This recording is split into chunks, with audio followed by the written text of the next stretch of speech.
ஏன் தான் இன்டர்நெட் இவ்வளோ ஸ்லோவாக இருக்குன்னு தெரியல. இந்த மொபைல் டேட்டாவை பொறுத்த வரைக்கும் இன்டர்நெட்டுடைய ஸ்பீட் அப்படின்றது ரொம்ப மொக்கையாக தான் இருக்குன்றது நிறைய பேர் புலம்பிகிட்டே தான் இருக்கும். ஓகேங்களா? ஸோ இந்த மாதிரி நம்மளுடைய ஸ்மார்ட் ஃபோனில், நம்மளுடைய மொபைல் ஃபோனில் மொபைல் டேட்டா ஸ்பீட் ஏன் கம்மியாக இருக்குது, இதை இன்க்ரீஸ் பண்ணுறதுக்கு நம்மளால் என்னென்ன விஷயங்கள் செய்ய முடியும் அப்படின்றத பற்றி தான் இந்த வீடியோவில் சொல்ல போகிறேன். ஸோ வாங்க வீடியோக்குள்ளே போகலாம்.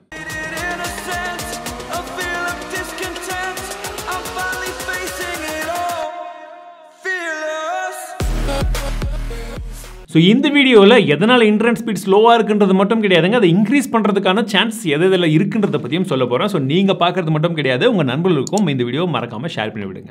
முதல் விஷயம், இந்த பேக்ரவுண்ட் ஆப்ஸ் அப்படின்றது ஏதாச்சும் வச்சுருந்தீங்கன்னா அதெல்லாம் கிளியர் பண்ணி விடுங்க. என்ன ப்ரோ இன்டர்நெட் ஸ்பீடுக்கும் பேக்ரவுண்டுக்கும் என்னடா சம்மந்தம்னு கேட்டிங்கன்னா சம்மந்தம் இருக்குங்க. பேக்ரவுண்டில் நீங்கள் வச்சிருக்கக்கூடிய ஆப்ஸுக்கு எதுக்காச்சும் இன்டர்நெட் கனெக்ஷன் தேவைப்பட்டுச்சுன்னா அது எடுத்துக்கிட்டே தான் இருக்கும். நீங்கள் ஃப்ரண்ட்டில் வாட்ஸ்அப்பே யூஸ் பண்ணாலுமே பேக்ரவுண்டில் டவுன்லோட் ஆகிட்டு இருக்கக்கூடிய விஷயங்கள்லாம் ஓடிக்கிட்டே இருக்கிறதுனால உங்களுக்கு இங்கே ஸ்லோனஸ் வந்து கண்டிப்பாக தெரியும். ஸோ உங்களுக்கு தேவையில்லாத ஆப்ஸ் ஏதாச்சும் மெமரியில் இருக்குது, பேக்ரவுண்டில் இருக்குன்னா அதெல்லாம் ஃபஸ்ட்டு கில் பண்ணிட்டீங்கன்னா உங்களுக்கு தேவையான இன்டர்நெட் ஸ்பீட் அப்படின்றது மேக்ஸிமம் அங்கேயே கிடைச்சிடும். இரண்டாவதாக, ஸ்மார்ட்டான விஜெட்ஸை யூஸ் பண்ணுறோன்ற பேரில் நிறைய விஜெட்ஸை நம்மளுடைய ஹோம் ஸ்க்ரீன்லேருந்து பல இடங்களில் வந்து ரொப்பி வச்சுருப்போம். ஸோ இதில் தேவையில்லாத அந்த விஜெட்ஸ் எல்லாத்தையுமே கொஞ்சம் ரிமூவ் பண்ணிவிடுங்க. எதெல்லாம் உங்களுக்கு அத்தியாவசியமாக தேவை அப்படின்னு சொல்லக்கூடிய விஜெட்ஸை மட்டும் வச்சுக்கிட்டிங்கன்னா பெட்டராக இருக்கும். ஏன்னா விஜெட்ஸ் எந்த அளவுக்கு வந்து ரன் ஆகிட்டே இருக்கோ அதுக்கு தேவையான இன்டர்நெட் கனெக்ஷனும் பின்னாடி ஓடிக்கிட்டே இருக்குன்னு தான் அர்த்தம். ஸோ அதை நீங்கள் கில் பண்ணிட்டீங்கன்னா கொஞ்சம் உங்கள் இன்டர்நெட் ஸ்பீட் கண்டிப்பாக இம்ப்ரூவ் ஆகும். மூன்றாவது தான் முக்கியமான விஷயம், ஆட்டோ சிங்க் ஏதாச்சும் ஒரு ஆப்புக்கோ இல்லை நீங்கள் வந்து ஜிமெயிலுக்கோ கூகுள் அக்கௌண்ட்டுக்கோ வச்சுருக்கீங்கன்னா தேவையில்லாத விஷயங்களுக்கு நீங்கள் ஆட்டோ சிங்கை ஆஃப் பண்ணி வைக்கிறது சிறப்பான ஒரு விஷயமா இருக்கும். ஏன்னா பேக்ரவுண்டில் எவ்ரி 30 மினிட்ஸோ எவ்ரி 1 ஹவரோ அது வந்து பேக்ரவுண்டில் வந்து பார்த்தீங்கன்னா சிங்க் ஆகிக்கிட்டே இருக்கும். அதுக்கான இன்டர்நெட் வந்து எடுத்துக்கிட்டே இருக்கும். எங்கடா நமக்கு தெரியாமே டேட்டா போகுதுன்னு நம்ம யோசிச்சிருப்போம் இல்லையா? அது எல்லாமே இந்த மாதிரி தான். ஸோ எதற்கு தேவையோ, உங்களுக்கு ஜிமெயில் வந்து அப்பப்போ சிங்க் ஆகணும்னா அதை வச்சுக்கோங்க, கேலண்டர் சிங்க் ஆகணும்னா அதை வச்சுக்கோங்க, கான்டாக்ட் சிங்க் ஆகணும்னா அதை வச்சுக்கோங்க.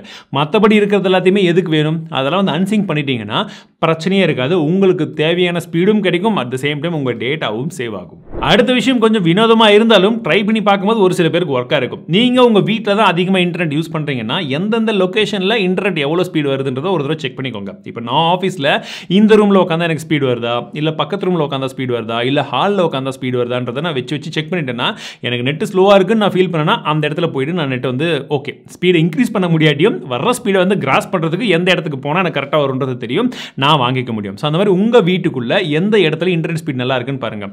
ஹாலில் கதவு கிட்ட உட்காந்தா மட்டும்தான் நல்லா வருதுன்றதே கிடையாது. ஒரு சில பேருக்கு வந்து பார்த்தீங்கன்னா வீட்டுக்கு பின்புறமோ அந்த சைடு வந்து சிக்னல் அந்த டவர் இருக்கும், அங்கேருந்து கொஞ்சம் வந்து டேட்டா வந்து நெட் வந்து ஸ்பீடாக கிடைக்கும். ஸோ அந்த மாதிரி இடங்களுக்கு போனீங்கன்னா உங்களுக்கு இன்னும் கொஞ்சம் வந்து இன்டர்நெட் ஸ்பீடு வந்து அதிகமாக இருக்கும்.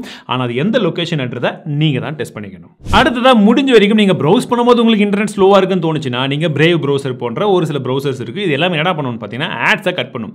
ஸோ பேக்ரவுண்டில் ஆட்ஸ் ரன் ஆக இன்டர்நெட் வந்து கொஞ்சம் ஸ்லோவாக இருக்கும், லைட்டாக உங்களுக்கு டிஃப்ரென்ஸ் வந்து தெரியும். ஸோ இந்த மாதிரி ப்ரௌசர்லாம் டிஃபால்ட்டாகவே வந்து பார்த்தீங்கன்னா உங்களுக்கு ஆட்ஸ்லாம் வந்து கொஞ்சம் பிளாக் பண்ணி நீங்கள் யூஸ் பண்ணுறதுனால உங்களுக்கு இன்டர்நெட் அப்படின்றது அந்த இடத்துல வரக்கூடிய ஸ்பீட் க்ளீனாக வந்து கிடைக்கும். காலங்காலமாக எல்லாருமே செய்யக்கூடிய விஷயம் இதுதான். அதையும் இன்னொரு தடவை ட்ரை பண்ணி பாருங்கள். ஏரோப்ளேன் மோட், ஏர்பிளைன் மோட் அப்படின்னு சொல்லக்கூடிய மோடை ஜஸ்ட் ஆன் பண்ணிவிட்டு ஒரு 2-3 செகண்ட் விட்டுட்டு திரும்ப ஆஃப் பண்ணிங்கன்னா உங்களுக்கு அந்த கனெக்ஷன் போயிட்டு வரும்போது வந்து பார்த்தீங்கன்னா உங்களுடைய ஸ்பீட் கண்டிப்பாக இம்ப்ரூவ்மெண்ட் கண்டிப்பாக இருக்கும். இது பர்சனலி எனக்கு நிறைய தடவை வந்து நடந்திருக்கு. நம்ம ஏற்கனவே இதே மாதிரி ஒரு வீடியோ போட்டோம், அதுலேயும் சொல்லியிருக்கோம். ஸோ இப்பயும் இதே வந்து சொல்கிறேன், ஏன்னா அது மேக்ஸிமம் ஒர்க் ஆகிடும். நீங்கள் ட்ரை பண்ணுற ஃபஸ்ட்டு விஷயமே இதுவாக இருந்ததுன்னா நிறைய டைம் உங்களுக்கு சக்ஸஸ் வர்றதுக்கான சான்சஸும் அதிகமாக இருக்குது. நீங்கள் யூஸ் பண்ணக்கூடிய ஸ்மார்ட் ஃபோனை பொறுத்து நீங்கள் சிம் 1ல் போட்டால் மட்டும்தான் உங்களுக்கு ஃபுல் ஸ்பீட் வர்ற மாதிரி ஒரு சில மொபைல் ஃபோன்ஸில் இருக்கும். ஓகேங்களா? அதனால மேக்ஸிமம் நீங்கள் எந்த சிம் கார்டில் வந்து நீங்கள் டேட்டா வந்து யூஸ் பண்ணுறீங்களோ அதை ஃபஸ்ட்டு சிம் ஸ்லாட்டில் வச்சு நீங்கள் யூஸ் பண்ணும்போது உங்களுக்கு அதோடைய ஸ்பீட் அதிகமாக கிடைக்கிறதுக்கான சான்சஸ் இருக்குது. ப்ரோ எல்லாத்தையுமே ட்ரை பண்ணிட்டேன் ப்ரோ, அப்பயும் எனக்கு சிக்னல் வந்து கொஞ்சம் ஸ்லோவாக தான் இருக்குது, இதற்கு மேலே நான் ஏதாச்சும் ட்ரை பண்ண முடியுமா அப்படின்னு கேட்டிங்கன்னா ஓப்பன் சிக்னல் அப்படின்னு சொல்லக்கூடிய ஒரு ஆப் இருக்குது. இந்த ஆப்பில் போய்ட்டு நீங்கள் ஸ்பீட் டெஸ்ட்டும் பண்ணிக்கலாம். அட் த சேம் டைம் உங்களுடைய நெட்வொர்க் எந்த நெட்வொர்க்கோ அந்த நெட்வொர்க்குடைய டவர் எங்கே பக்கத்தில் இருக்குன்ற ஐடியாவும் வந்து உங்களுக்கு கிடைச்சிடும். ஸோ நீங்கள் அதை வந்து பார்த்துக்கலாம். ஃபார் எக்ஸாம்பிள் இப்போ என்னுடைய நெட்வொர்க் வந்து நான் BSNL வச்சிருக்கேன் அப்படின்னு பார்த்தீங்கன்னா நீங்கள் அதில் போய் செக் பண்ணி பார்க்கும்போது BSNL டவர் என் வீட்டுக்கு பக்கத்தில் இல்லவே இல்லையே, அப்போ நான் போய் இந்த ஸ்பீடெல்லாம் எங்கேருந்து எடுக்க முடியும் அப்படின்னு சொல்லி யோசிக்கும் போது நீங்கள் சிம்மை மாற்றுறத தவிர வேறு வழி கிடையாது. அதனால உங்களுடைய நெட்வொர்க் என்ன, அதுக்கு பக்கத்தில் உங்கள் வீட்டு பக்கத்தில் அந்த டவர் எங்கே இருக்குன்றதை நீங்கள் இந்த ஆப்லேயே வந்து பார்க்க முடியும். ரொம்ப சிம்பிளாக தான் வந்து கொடுத்துருக்காங்க. ஸோ உங்கள் வீட்டுக்கு பக்கத்தில் எந்த டவர் அதிகமாக இருக்குது, எதில் ஸ்பீட் அதிகமாக இருக்குன்றது உங்களுக்கு தெரியுதோ அந்த நெட்வொர்க்கு நீங்கள் மாறினீங்கன்னா இன்னும் கொஞ்சம் பெட்டர் சொல்யூஷனாக இருக்கும், இல்லை பெஸ்ட் சொல்யூஷனாக இருக்கும். ஸோ அவ்வளோதான் நண்பர்களே. இப்போ நான் சொன்னது எல்லாமே பார்த்தீங்கன்னா ரொம்ப பேசிக்லேருந்து ஒரு சில விஷயங்கள் மட்டும் தான் இப்போ புதுசாக இருந்து ஆட் பண்ணியிருப்பேன். பட் இருந்தாலுமே இந்த ஸ்டெப்ஸை நீங்கள் ஃபாலோ பண்ணிங்கன்னா, அதுவும் இந்த டைமில் மலைகள்லாம் வந்துட்டு இருக்க டைமில் அப்பப்போ பார்த்தீங்கன்னா நம்ம எப்போவுமே வயர்டு ப்ராட்பேண்ட் கனெக்ஷன் நம்பிட்டே இருக்க முடியாது, கொஞ்சம் நம்ம வயர்லெஸ் நம்பி தான் ஆகணும். அதனால இந்த மாதிரியான சிஸ்டம் நீங்கள் ஃபாலோ பண்ணும்போது, இந்த மாதிரி ஸ்டெப்ஸ் எல்லாம் நீங்கள் கொஞ்சம் ஃபாலோ பண்ணும்போது உங்களுடைய ஸ்பீட் கொஞ்சம் இன்க்ரீஸ் ஆகிறதுக்கோ இல்லை வரக்கூடிய ஸ்பீடு எங்கேயுமே தடுக்காமல் நீங்கள் யூஸ் பண்ணுறதுக்கோ கரெக்டான ஒரு வழிமுறையாக இருக்குன்றதை நான் நம்புறேன். கண்டிப்பாக உங்களுக்கு இந்த வீடியோ பிடிச்சிருக்குன்னு நம்புறேன். பிடிச்சிருந்தா லைக் பண்ணுங்கள். மீண்டும் அடுத்த வீடியோவில் சந்திக்கிறேன். வாழ்க தமிழ், வாழ்க டெக்னாலஜி.